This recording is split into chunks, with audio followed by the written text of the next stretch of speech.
Saat ini kita berada di bulan yang penuh berkah, bulan Ramadan, bulan yang dijanjikan maghfirah oleh Allah, bulan yang dilipat gandakan amal-amal yang kita lakukan. Satu amal wajib di Ramadan, laksana 70 amal di luar Ramadan. Satu amal sunnah di Ramadan, laksana kita telah beramal fardu di luar Ramadan. Kesempatan besar ini mesti kita manfaatkan, mesti kita gunakan dengan sebaik-baiknya. Ada yang bilang kalau bulan Ramadan itu bulan amal. Sepertinya itu betul. Apalagi bagi kita yang sudah memiliki banyak teori tentang agama, banyak ilmu tentang agama, maka momen yang paling tepat untuk merealisasikan konsep, teori, ilmu yang kita dapatkan sebelumnya itu adanya di Ramadan. Apalagi ilmu yang tidak diamalkan itu tidak akan membuahkan apa-apa bagi kita kecuali kesia-siaan. Ilmu tanpa diamal tidak akan menghasilkan apa-apa, bahkan hanya akan melahirkan kesombongan.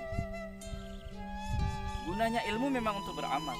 Kalau kita mengutip pernyataan Imam Al-Ghazali dalam kitabnya Ihya Ulumuddin, manusia yang paling mulia di bawah kolong langit itu adalah ulama.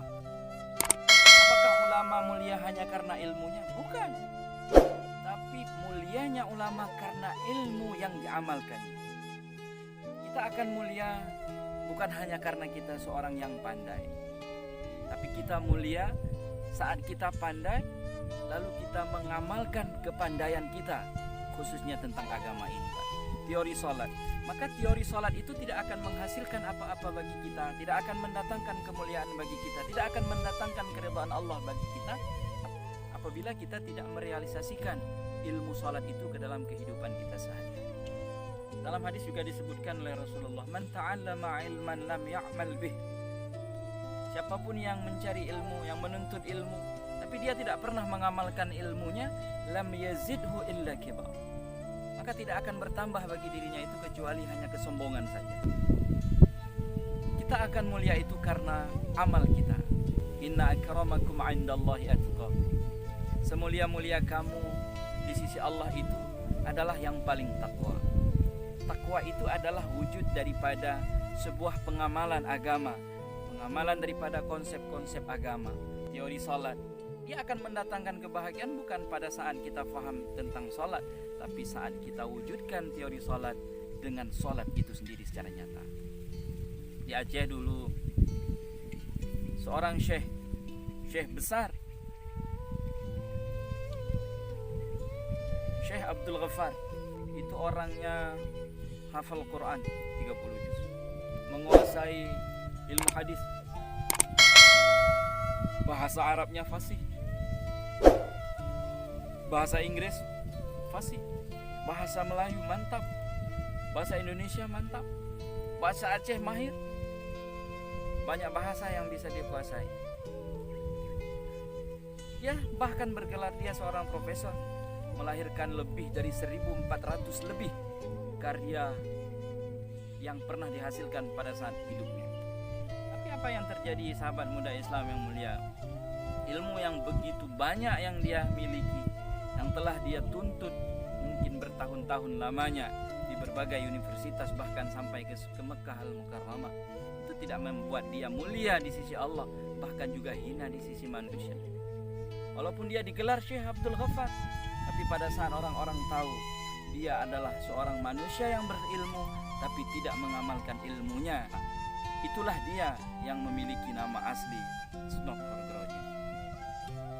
Sahabat muda yang dimuliakan Allah Subhanahu wa taala, mencari ilmu itu penting, tapi mengamalkan ilmu yang sudah kita cari itu jauh lebih penting. Apa yang kita sampaikan ke orang lain itu tidak akan memberi bekas apabila apa yang kita sampaikan itu hanya retorika, hanya pandai mengolah kata, tapi tak pandai mengolah etika, tak pandai mengolah akhlak, tak pandai mengolah keadaan. Lisanul hal awdah min lisanil maqal. Bahasa yang ditampilkan, dakwah yang kita sampaikan dengan perihal keadaan kita, dengan akhlak kita, dengan etika kita hari-hari, itu akan jauh lebih berkesan daripada apa dakwah yang kita sampaikan dengan lidah kita. Sahabat muda Islam yang dimuliakan Allah, ini bulan Ramadan, mesti kita ambil peluang ini menjaga sholat 5 waktu sehari semalam dengan sempurna dalam keadaan berjamaah. Walaupun kondisi tahun ini dalam kondisi corona, mungkin bagi sahabat muda Islam yang berada di pelosok-pelosok kampung yang jauh insya Allah daripada wabah corona, kita mesti jaga ini amal.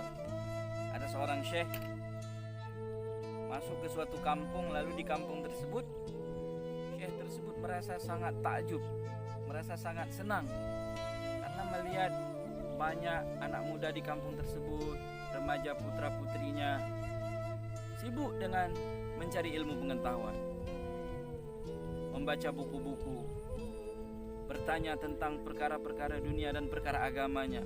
Mereka mencari ilmu. Lalu syekh tersebut bertemu dengan seorang kakek-kakek di kampung tersebut.